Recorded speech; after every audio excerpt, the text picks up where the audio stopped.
So you've just bought or are going to buy a nice pair of headphones and you've been told or you have an idea that you should have a good amplifier, and also if you have a good amplifier you should have a good digital to analog converter, or at least buy something which has both in there so that you can get the best out of the headphones you've bought or are planning to buy, like say these HiFiMan Aria Organics. Well, HiFiMan of course make their own equipment. One of the companies they bought in recent times is Goldenwave, and Goldenwave had a reputation for making very good amplification. And one of the things they made is the Serenade, which is a DAC amp which had a good reputation for sound quality. HiFiMan took this design and put their own Himalaya R2R DAC inside, and that's what you now have as the Goldenwave Serenade, of which there are, well actually confusingly, about 3 versions. The cheaper red version with the lower end DAC, the common one, which is the under $1,000 standard edition of the Himalaya DACs. And then there's apparently you can get this upgraded in Europe at least to the top of the line version of the Himalaya DACs, which apparently slightly improves the sound.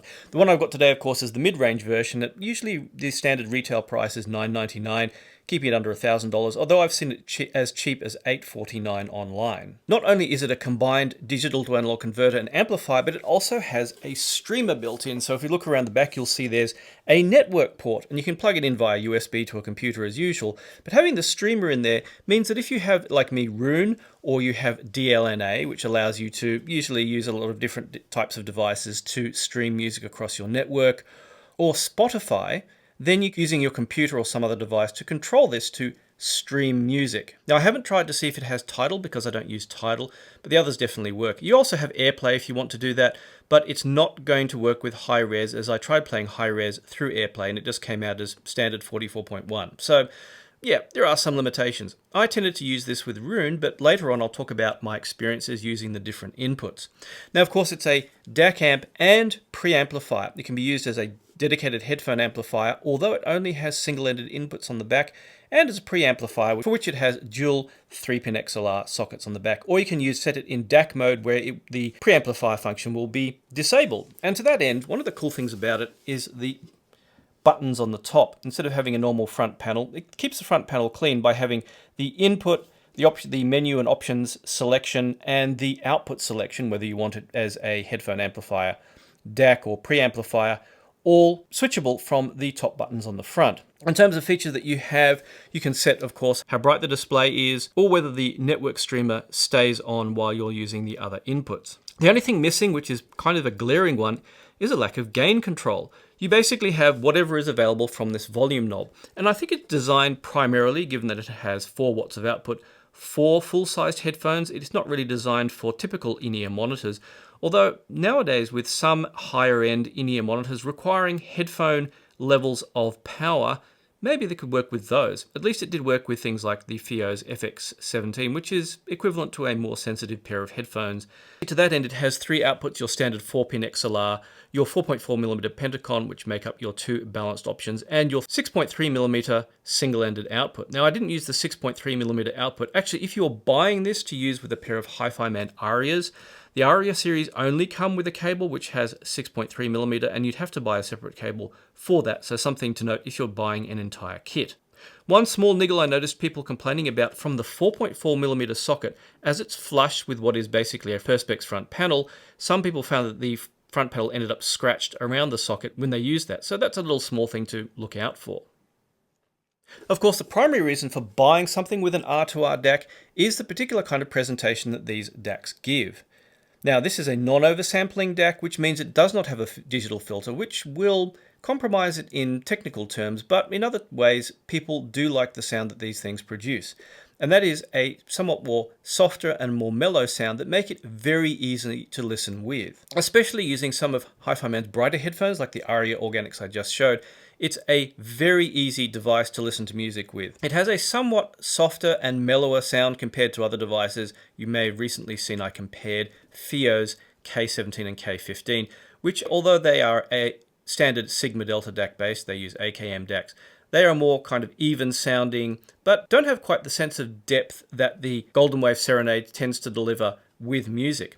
With the Goldenwave Serenade, I tended to find that the overall soundstage tended to be narrower and deeper than a lot of devices. I've seen some people say that it provides a wide soundstage, and I just never experienced anything like that, no matter what headphones I used. it tended to be more closed in, more intimate, and that's something that I find that R2R DACs, especially non-oversampling mode, will do, because providing a wide soundstage requires that you have a high-quality digital filter. Similarly, the amp. Now, when you combine both a DAC and an amp in one unit, the problem you have is that they have to share a power supply. And it doesn't matter how far you go in that. We saw, of course, some years ago, I did the Audio GD's R27HE, which is probably the largest DAC amp you can buy that isn't something from a very large manufacturer. And even that isn't quite as good as using the DAC to a dedicated headphone amplifier. So to that end, I always test when you have combined units, how do they sound on their own, and how do they sound, of course, level matched with another amplifier. Say, like, I've been using Schiit Audio's Mjolnir, which is my own personal amp, and also because it's something of a standard, and it gives me a reference by which I can get an idea of how different amplifiers perform. To that end, there was definitely an improvement over the sound of the Serenade's amp with the Mjolnir. For example, you get more and better bass punch with something like a dedicated amplifier, and you should, given that it costs more than the Goldenwave Serenade itself. But I also tried the amplifier inside the Goldenwave Serenade with an external DAC, such as the K17's built-in one. And of course, there was a little bit of an improvement there as well, but still I felt that both the headphone amplifier in the Goldenwave Serenade and the DAC contribute to it sounding kind of more closed and intimate and softer in general. Similarly, some music, for example, I'm a Man of Constant Sorrow, which you've probably heard me mention a lot in my CanJam videos. It's by the Soggy Bottom Boys on the movie soundtrack, Oh Brother, Where Art Thou? And I happen to use that track a lot because I have it both in PCM and DSD. HiFiMan's Himalaya DAC will work with both PCM music and DSD music for those people who have it, and it was interesting testing a device such as this with both kinds of music. Now, there's a touch of over smoothness to the presentation of the DSD version of the track, with voice feeling a touch wobbly and a weird crackling sound in the background. Now, the regular Qobuz version, while overall being presented in a form that is maybe a touch narrow and warm from the inbuilt amplifier, sounds more precise, with the guitar from Hard Time Killing Floor Blues from the same album having a pleasant timbre. Come Away to the Water by Glenn Hansard also sounds a little bit more closed in, with a touch of bloom to the notes, giving it a very enjoyable, intimate presentation, something not unusual again from non-oversampling DACs, despite it being a 2496 file, affecting the equivalent of 2 times oversampling in the DAC. The downside to this was a bit of indistinctiveness to the vocals and instruments at times, with the most subtle nuances masked compared to, say, what you get out of higher end gear. One of the things I wanted to do, of course, was compare, is it better to use the streamer on this or plug it in via USB? Now, I tend to use USB directly from my Mac Mini Roon server, which tends not to be good, to be honest. It means that if the USB input of a device isn't so great, then you're going to really notice the difference when you're listening through that input.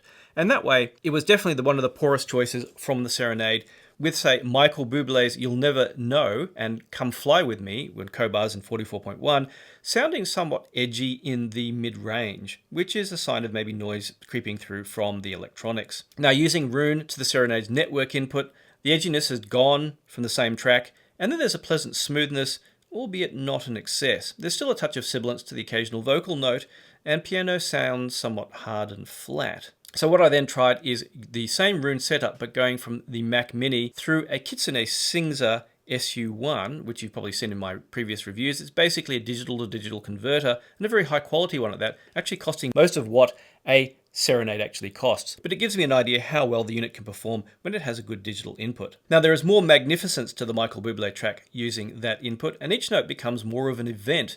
The piano still sounds a bit more real, although this is not the best recording to kind of test piano reality.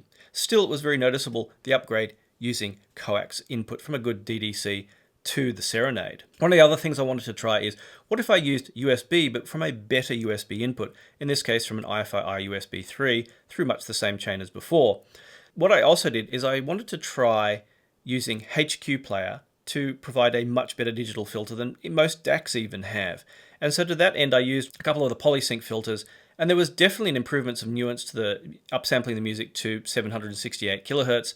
And I suspect it might be a bit too clear for some tastes, as one of the reasons a lot of people buy these DACs is for the more mellow presentation, and having a high quality digital filter kind of cleans that up a lot.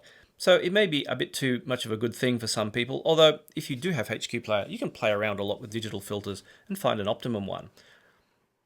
One of the comparisons I wanted to make, as it's a big thing, is do you buy separates or do you buy a combined unit? And like I said, buying a combined unit means that you do have a little bit of compromise on the ability of both devices that are built in there because they have to share a power supply. So to that end, I decided to compare it to a Schiit Audio Jotunheim 2. Yeah, we don't have a Jotunheim 3 yet, it's too new.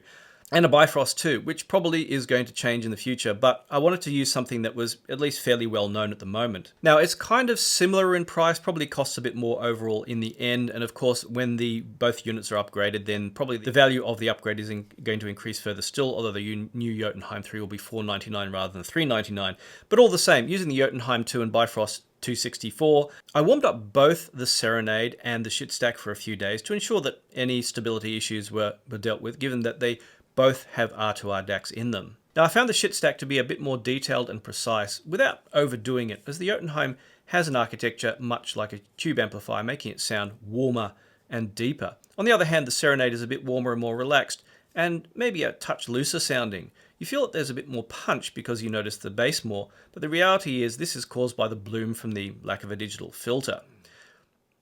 So in the end, the HiFiMan Serenade is exactly what you'd expect a nice combined R2R DAC and amp to be. I remember in the past that I have something of a history with the DAC and amp designs, encouraging manufacturers to make them from way back. And so the last of these that was around this price, especially with an R2R DAC, was an Audio GD unit, or you could buy a Schiit Audio Jotunheim or similar with a multibit card, and those have kind of disappeared. HiFiMan is now one of the manufacturers that is, while not doing the low-end R2R DAC and amp kind of thing, provides a nice middle ground which is somewhat absent from other manufacturers at the moment. So if you're looking for that kind of mellow R2R sound, maybe with the option of sharpening things up a bit if you use external upsampling, then the Serenade is definitely one of those devices that does very well in that regard. It seems to drive most headphones I tried behind me, ranging from Dan Clark Audio, HiFiMan, and all that pretty well, although of course not with as wide a soundstage or as much sharpness and punch, say, in the bass as you get with, say, a dedicated amplifier or a dedicated DAC and amplifier. As always, if you have a Serenade and you're actually watching this, to find out what I think of it, do let me know in the comments what your experience with it is, good or bad or different actually. How you've experienced it and what headphones you use would make this review more useful to people who are watching this review to find out if they should buy this unit or not. I'd like to thank HiFiMan for sponsoring my channel, as well as my CanJam show reports. I also like to thank all my patrons and everyone who has supported me over the years, as it has made doing these reviews possible. And lastly, thanks for watching.